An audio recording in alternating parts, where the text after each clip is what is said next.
Good morning, children. Welcome to your new session, Class 4th Hindi, Chapter 1. जागो प्यारे। दिन है सुहाना, जागो प्यारे, लोहित किरणों का स्वागत करने, पनघट पर गागर को भरने, जागो सारे। इन लाइन्स में, पंक्तियों में कवि कहते हैं कि सुहाना दिन शुरू हो गया है, सभी लोग जाग जाओ। लोहित मतलब रेड कलर, लाल रंग की किरणों का स्वागत करने के लिए, पनघट पर पानी भरने जाने के लिए जाग जाइए। पेड़ों पर चिड़िया गाती, उधर तितलियां मुस्काती, आओ सारे। चिड़ियाओं ने पेड़ों पर गाना शुरू कर दिया है, तितलियों ने फूलों पर मंडराना शुरू कर दिया है, तो इसलिए तुम सब भी जाग जाओ, अब सोने का समय नहीं है, भोर हो चुकी। जल्दी से सब उठ जाओ, निंद्रा को अब दूर भगाओ, जागो प्यारे। अब सब जल्दी से उठ जाओ, निंद्रा मतलब नींद को दूर भगाओ, त्यागो उसको, और सब जाग जाओ। गायें भैंसे मुर्गे घोड़े सबने अपने घर हैं छोड़े, कितने न्यारे। गाय मतलब जैसे दूध दोहने के बाद गायों को चरने के लिए भेज दिया जाता है, और गाय भैंस सब चरने के लिए जाते हैं, जितने भी कैटल्स हैं।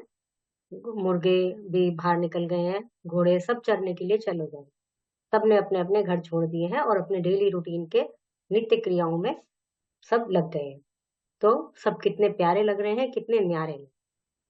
क्षण ही है कुछ करने का, रंग नया कुछ भरने का, आओ सारे, दिन है सुहाना, जागो प्यारे।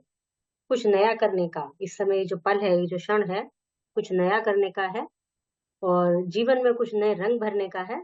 सुबह सुबह का समय बहुत प्रोडक्टिव होना चाहिए, ऐसा माना जाता है कि उस समय हम अपनी फुल एनर्जी में होते हैं, भाई रेस्ट के बाद हम जगे हुए होते हैं। तो इसलिए कुछ नया करो, कुछ अच्छा करो।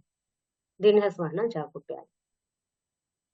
दिन कैसा है सुहाना, पनघट पर क्या करने की बात कही गई है? पानी भरने की। कविता में किसका स्वागत करने की बात कही है? लाल किरणों का, लोहित किरणों का। किसे दूर भगाना? निंद्रा को। सभी से जागने का आह्वान क्यों कर रहा है? क्योंकि सुबह हो चुकी है। कौन सा क्षण कुछ नया करने का है? सुबह का। कविता में लोगों को क्या करने के लिए कहा जा रहा है? जागने के लिए।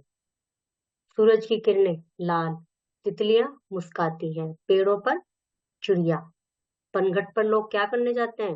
पानी भरने। ये कविता पूरी करनी है, और व्याकरण में करना है हमें संज्ञा और क्रिया। किसी इंग्लिश में जो डेफिनेशन है वही है, पर्सन प्लेस थिंग के नाम को आर कॉल्ड नाउन, और हिंदी में हम कह सकते हैं किसी भी व्यक्ति वस्तु स्थान के नाम को संज्ञा कहते हैं। और एक सरल शब्दों में हम ये भी समझ सकते हैं कि हमारे चारों ओर हमें जो भी कुछ दिखाई देता है वो सब नाउन। जैसे हम यदि बात करें तो हमें दीवार दिखाई दे रही है, हमें क्लास में तो मैम दिखाई दे रही है, बोर्ड दिखाई दे रहा है, सभी कुछ नाउन है। Everything that we can see here touch is noun. तो नितिन नाउन हो गया, और काम क्या कर रहा है वो? लड़ने का, क्रिया हो गई। इसमें अब घर चलो, इसमें नाउन जो है हिडन, घर है ना, सब्जेक्ट नहीं है, सब्जेक्ट हिडन है। घर संज्ञा हो गया, चलो क्रिया हो गई। चिड़िया संज्ञा हो गया, मधुर भी एब्स्ट्रैक्ट संज्ञा हो गया, और गाती है क्रिया हो गया। ओके, इस तरह से करने हैं, शब्दों का मिलान करना है। गाय गो, गागर घड़ा, निंद्रा नींद, घर ग्रह, घोड़ा अश्व, सुहाना सुहावना, लोहित लाल, क्षण पल। बहुवचन सड़कें, बूंदे, चिड़ियाएं, भैंसे, खुशियां, मुर्गे, मूर्तियां, शाखाएं। अर्थ लिखकर वाक्य, निंद्रा नींद। वाक्य बनाना है, सुहाना अच्छा, सुहावना, क्षण पल, गागर घड़ा, स्वागत, स्वागत किसी का, किसी को देखकर खुश होना, तो इनका वाक्य प्रयोग करना है। ये गतिविधियां हैं, आप भ्रमण के लिए जाते हैं, कितने बजे उठते हैं, सबसे पहले कौन उठता है, ये सब आपको लिखना है। दिए गए चित्रों के नाम लिखे, उनके बारे में एक एक वाक्य लिखे। जैसे पेड़ है तो पेड़ के बारे में एक वाक्य। सवेरा होने पर क्या होता है?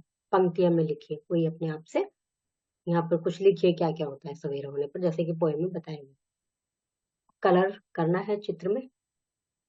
बहुत से कवियों ने प्राकृतिक सौंदर्य का वर्णन सुंदर शब्दों में किया है। प्राकृतिक सौंदर्य संबंधित कविताओं का संकलन कीजिए, उन्हें कक्षा में सुनाओ। कोई और प्रकृति से रिलेटेड पोयम उसको देख के उसको कक्षा में सुने। Okay, chapter is completed.